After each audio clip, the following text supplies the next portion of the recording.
In the previous videos, we already talked about the timer, what it is used for, the timer's advantages, and described the programming process.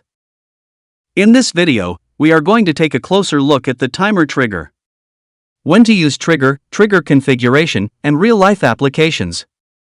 Some of the timer functions are initiated when the timer is powered on, but in many cases, the function should be initiated not by the supply of power but by another external event. That is what trigger is for. The trigger allows initiating the function when the voltage is applied or removed from the trigger wire. The application of voltage is also known as rising edge because the voltage rises from low to high, and the removal of voltage is called falling edge.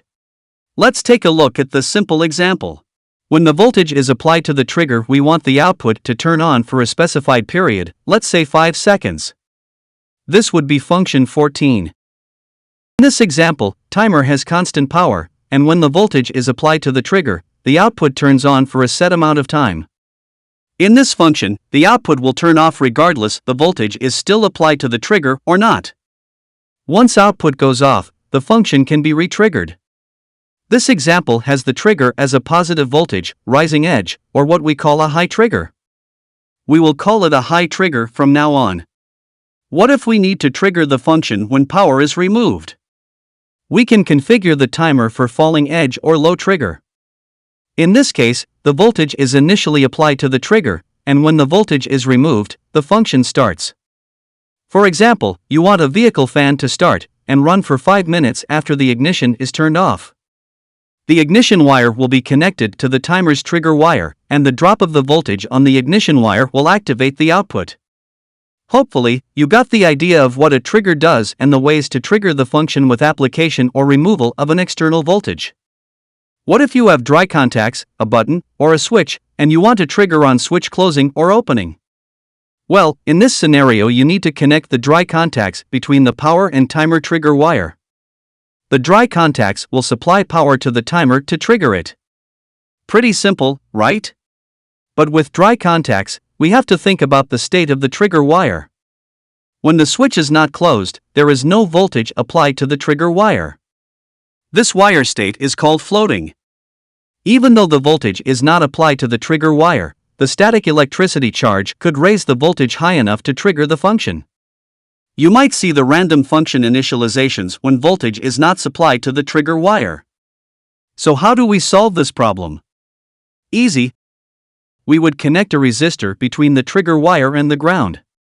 The resistor will discharge any small amounts of charge accumulated on the trigger wire and keep the voltage at 0 volts. Applying the resistor between trigger wire and ground, we pull the trigger to low, because it is forcing the trigger to be at 0 volts. When an external voltage is applied to the trigger, it forces the trigger wire to be high, triggering the function. We can use the same technique to trigger on switch opening instead of closing. When the switch is closed, it supplies voltage to the trigger. When opened, it would cause the trigger wire to drop to low. The only thing we need to change is to update the timer's trigger configuration. We would configure the trigger to be active on a low signal, which will cause to start the function when the switch is opened. We just learned that applying a resistor between the trigger wire and ground called pull the trigger to low, and would eliminate random function activation. Luckily, the resistor is built-in. We just need to change the configuration to enable it. There is also a built-in resistor capable of pulling the trigger wire to high. Let's recap and look at the trigger configuration matrix. Trigger configuration is just a single parameter and has values between 1 and 13. If we plan to trigger the function on the high voltage, then we would set the trigger to number 2. Configuring the trigger to number 2 would set the trigger pull to low, and the trigger wire will be at 0 volts.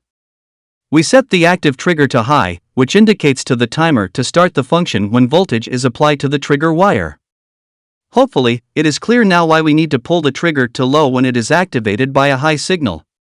What if you want to activate the function by removal of the voltage or by connecting the ground to the trigger wire? Let's take a look at the ground application first. In this scenario, we want to pull the trigger high, and then the application of the ground to the trigger wire will pull it low. We would need to select trigger pull as high and active trigger as low. In that case, we would set the timer trigger to number 4. The application of the ground would be a trigger to start the function. Now, let's discuss the same scenario with voltage removal. We want to trigger when voltage is removed. When voltage is applied, the trigger will be high, and when removed, we want the trigger voltage to drop to low. To do that, we would set the trigger pull to low. Looking at the diagram, we would set the trigger pull to low, and the active trigger is also set low. We need to set the timer trigger to number 3. So to select the appropriate trigger configuration, first select what should activate the function. Should that be the high or the low voltage applied to the trigger wire? Then select the appropriate trigger pull based on trigger specifics.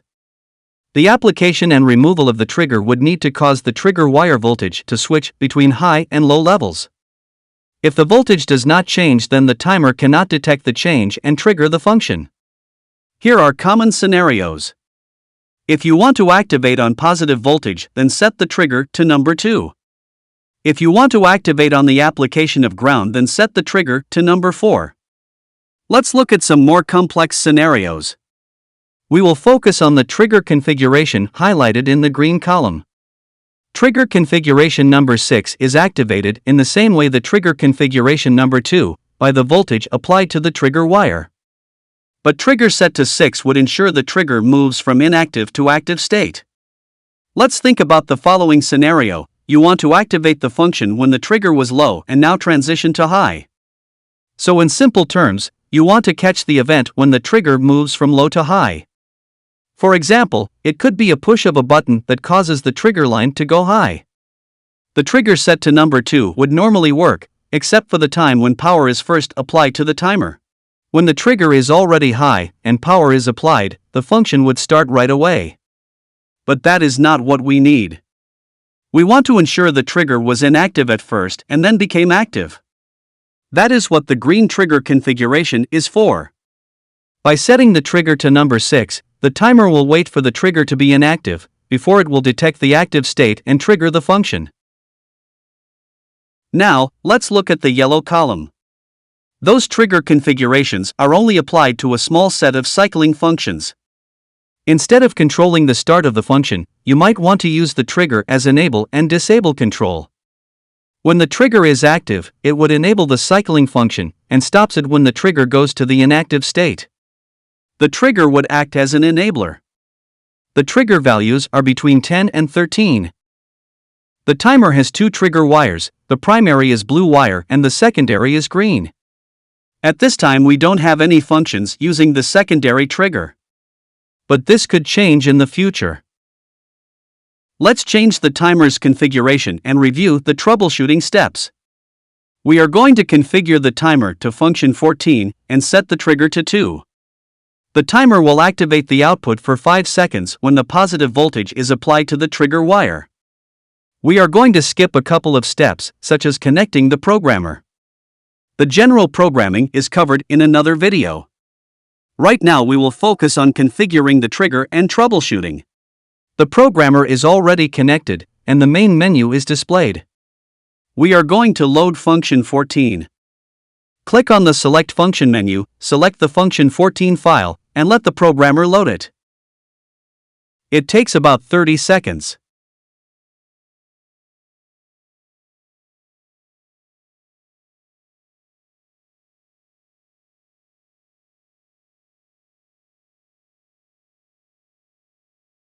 Once loaded, click on the timer's configuration and review the settings. The trigger is already set to 2 by default, but click on the trigger and re-enter value 2, and then click Save. Wait for save to complete and configuration to be refreshed. The timer can be tested now, but first, let's look at the trigger monitor function. A trigger monitor is a troubleshooting tool. You can set the trigger to any configuration and then apply voltage or ground to the trigger and validate proper trigger operation. Let's see it in action. Go to the main menu and select the trigger monitor menu. The trigger is already set to 2. Click Select and observe the trigger 1 status, which is inactive at the moment. Now carefully take the timer's blue wire and touch the red wire. Observer the trigger 1 status change to active. This tool can help to validate the trigger configuration to make sure the timer senses the trigger state change from inactive to active. Now you can test the timer. Make sure you turn the programmer's power switch off, disconnect the white wire and reapply power. Touch the timer blue wire to red, and you should see the internal LED come on. Hopefully now you understand the timer's trigger, how to configure and use it. If you have any suggestions, please post your comments for this video. For a more detailed dive into the timer's functions, trigger use, programming, and common application, please click on the links provided in the description of this video. As always, thank you, and don't forget to subscribe to get notified of new videos and news.